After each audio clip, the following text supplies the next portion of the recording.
Before we begin, make sure you're somewhere quiet. Turn off the lights. Put on your headphones. Because the stories you're about to hear aren't just scary. These are the kinds of experiences people don't talk about. If you enjoy true horror stories, unsettling encounters, and disturbing events that happen to real people, make sure to subscribe to the channel. Now, let's begin.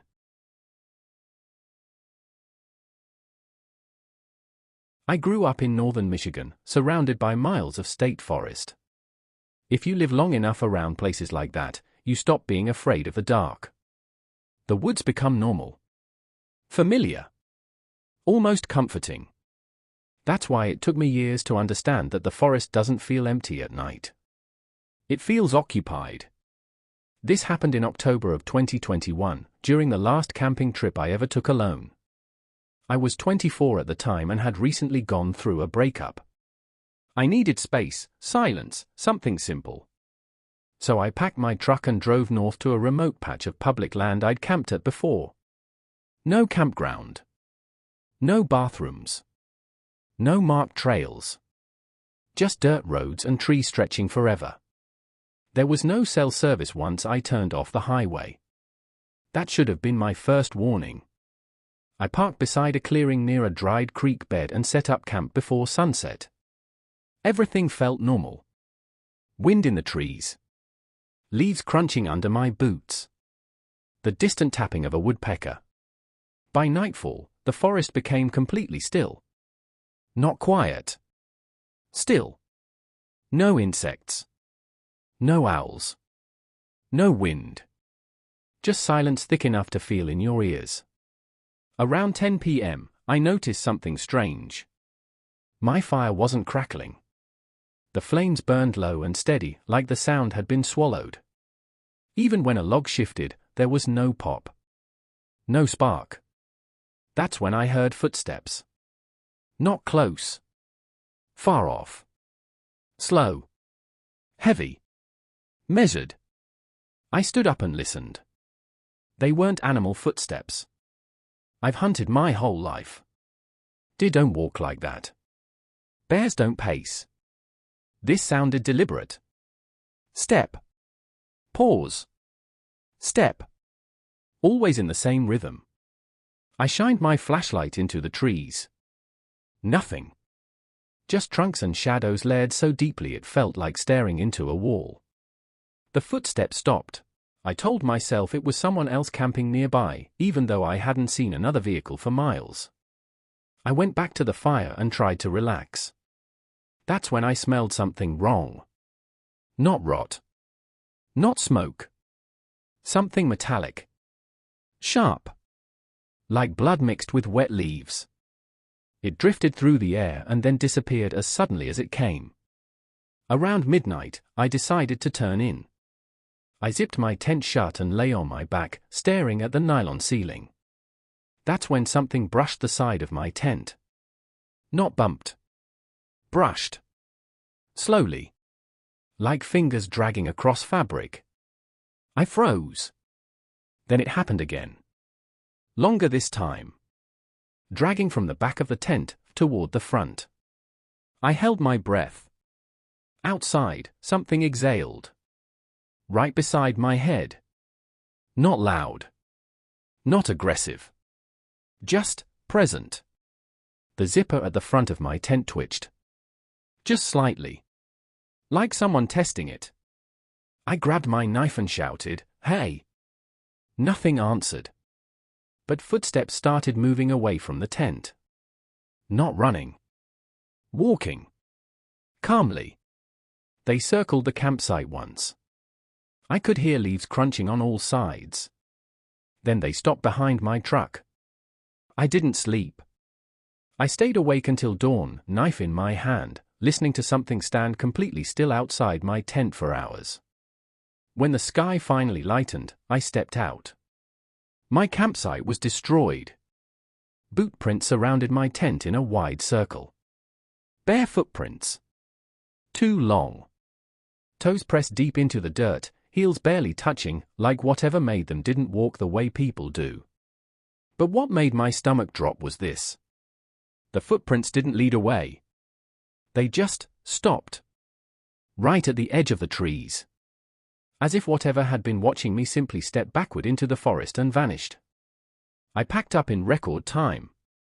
As I was loading my truck, I noticed something carved into the bark of a nearby tree. Deep claw-like marks. Below them, etched unevenly, were words. "You left something here." I got in my truck and drove. The road felt longer than I remembered. The trees leaned in close, blocking the sky. Every time I checked my mirrors, I expected to see something standing in the bed of my truck. I didn't stop until I reached a gas station nearly an hour later. That's when I noticed the smell again. Metallic. Strong. I popped the tailgate. There was mud smeared across the bed of my truck. Wet mud. And pressed into it. A single bare footprint. Facing inward. Like something had climbed in. I sold the truck 2 weeks later. I don't camp anymore. And sometimes, late at night, when everything goes quiet, I swear I can hear footsteps outside my apartment. Slow. Measured. Waiting.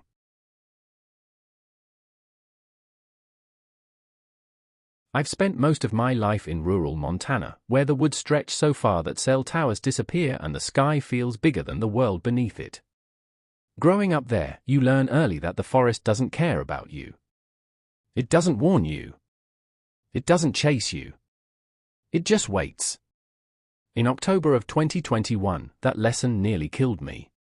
A local man named Aaron Klein went missing after going elk hunting alone in the Bitterroot National Forest.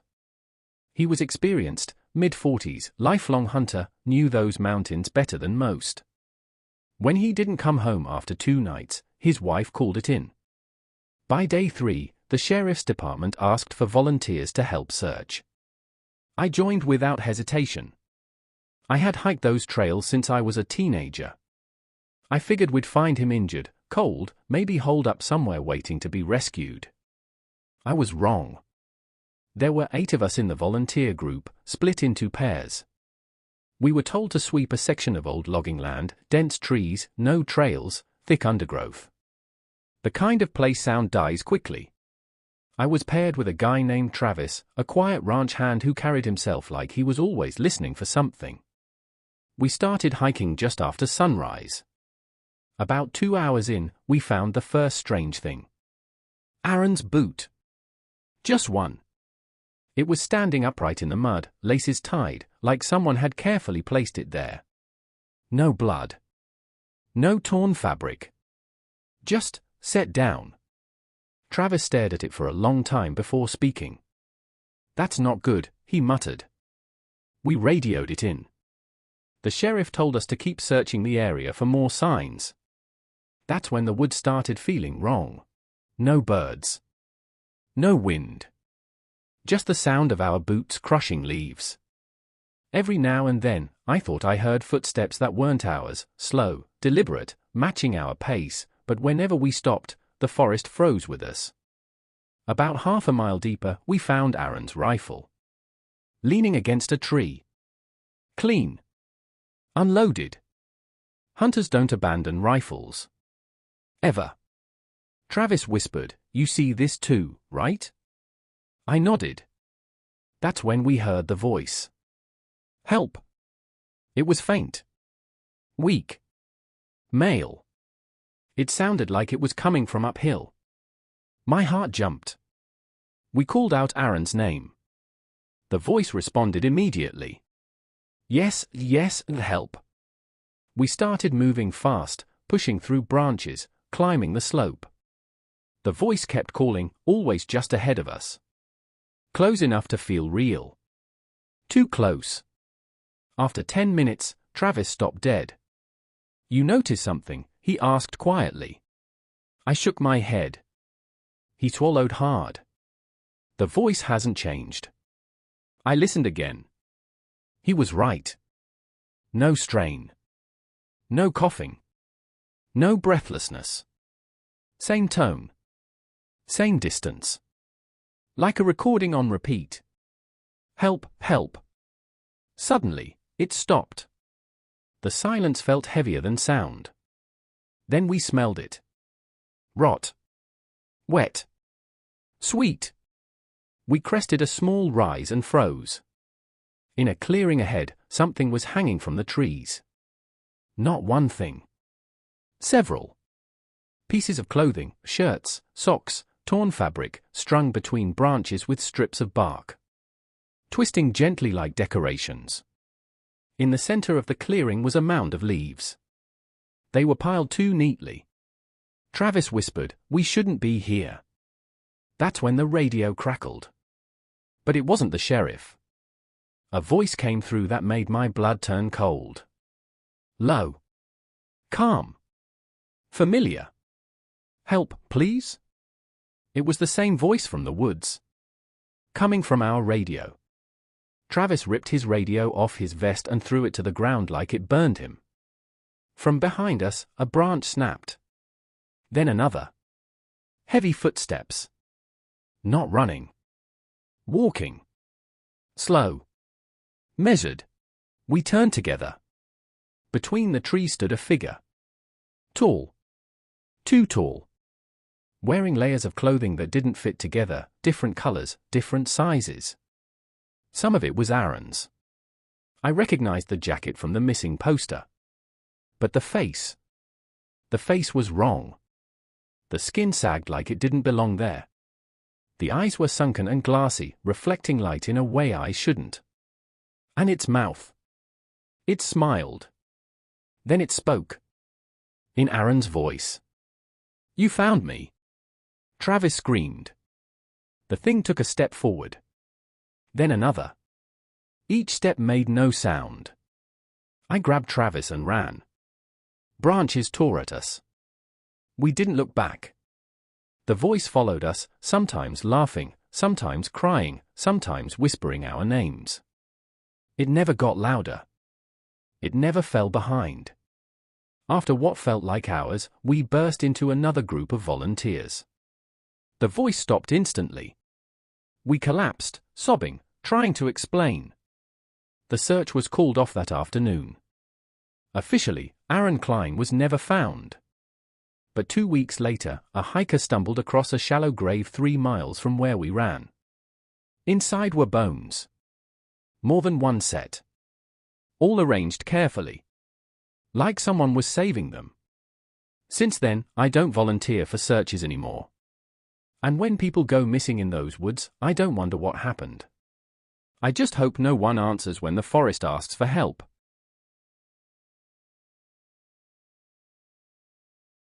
I've spent most of my life around forests.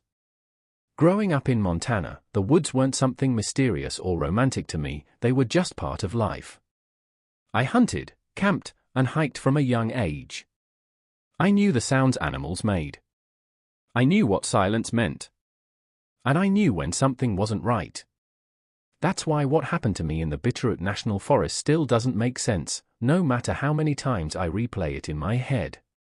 This happened in late October of 2021. The kind of time when the trees are half dead, the air smells like rotten frost, and the woods feel hollow instead of alive. I decided to do a solo overnight hike, nothing extreme. Just a marked trail, about 8 miles in, with a designated emergency shelter halfway through. I wasn't planning on using it, but it was there if the weather turned. By late afternoon, the sky had turned that dull grey that feels heavy, like it's pressing down on the forest. The wind picked up, and the temperature dropped faster than expected. I checked my phone, no signal, which wasn't unusual. But when the wind started howling through the trees like something breathing, I decided to head toward the shelter instead of pushing forward. The shelter wasn't a cabin. It was more like a reinforced wooden structure built into a slope, meant to keep hikers alive if conditions got bad. One door. No windows. Bare inside. When I reached it, the door was already closed. That immediately put me on edge. Most of the time, these shelters are either locked or clearly unused. But this one wasn't locked, just closed. And the snow around it wasn't smooth. There were footprints. Not fresh enough to be crisp. Not old enough to be filled in. Just disturbed snow. Too many steps to count properly. Like someone had been pacing around the entrance. I stood there longer than I should have, listening. No wind inside. No movement. Just my own breathing. I opened the door. The smell hit me first. Stale sweat. Damp fabric. Something metallic underneath it. Inside, the shelter was dark except for what little light came in through the doorway.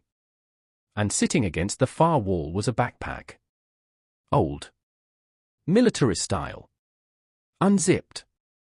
No person. I called out. Hello? Nothing.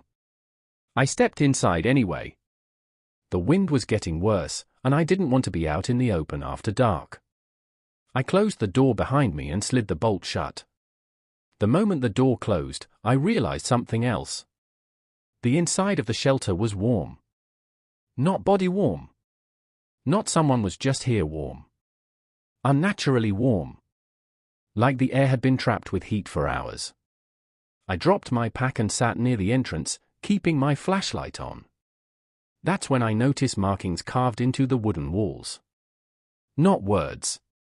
Just deep lines. Scratches. Some overlapping. Some deliberate. All at about shoulder height. Then I noticed the sleeping bag in the corner. It was unrolled. And flattened. As if someone had been lying in it recently. I told myself they'd probably stepped out to relieve themselves or collect firewood. But the shelter had no fire pit. No vent. No smoke smell. And no second exit. Night fell fast. The wind outside sounded violent now, branches snapping, trees creaking under pressure. The shelter vibrated slightly with every gust.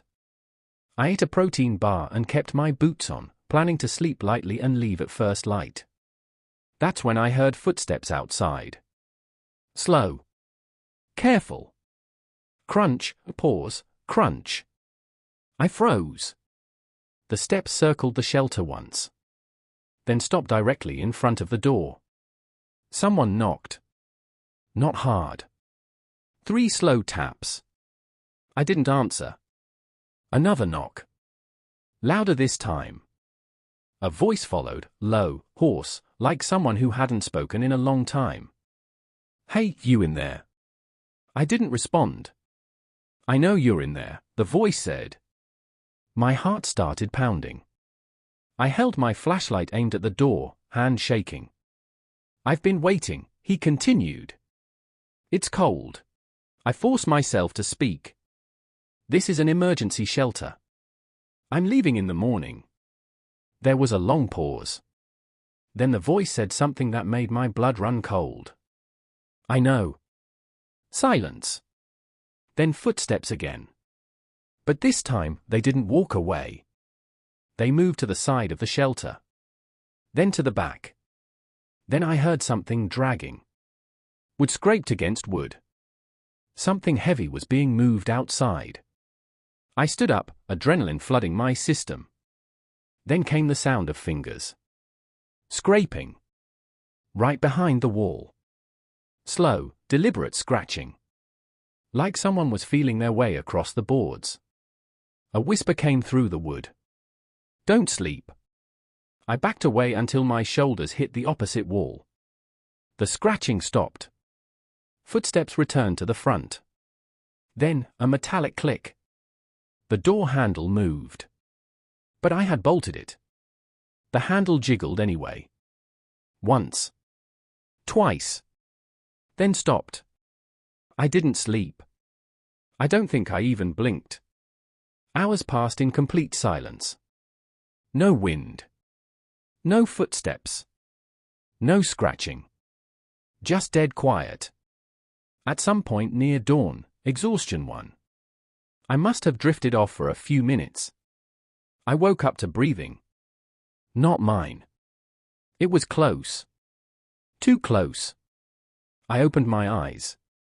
The shelter door was still shut. But the bolt was undone. And standing inside the shelter, inches from the door, was a man. Tall. Too thin. Wrapped in layers of torn clothing. His beard was matted with ice. His eyes were sunken and unfocused, like he wasn't fully present. He didn't look surprised to see me. He looked relieved. "You fell asleep," he whispered. I jumped up and screamed, shoving past him. He didn't try to stop me. He didn't even turn. I burst outside into the grey dawn, sprinting down the trail without looking back. I didn't stop running until I reached my truck. 2 days later, I reported the incident to a ranger station. The ranger went quiet when I described the shelter. Then he pulled out a folder. Inside were photos of missing hikers. One face stood out immediately. Same eyes. Same beard. Declared missing 3 years earlier.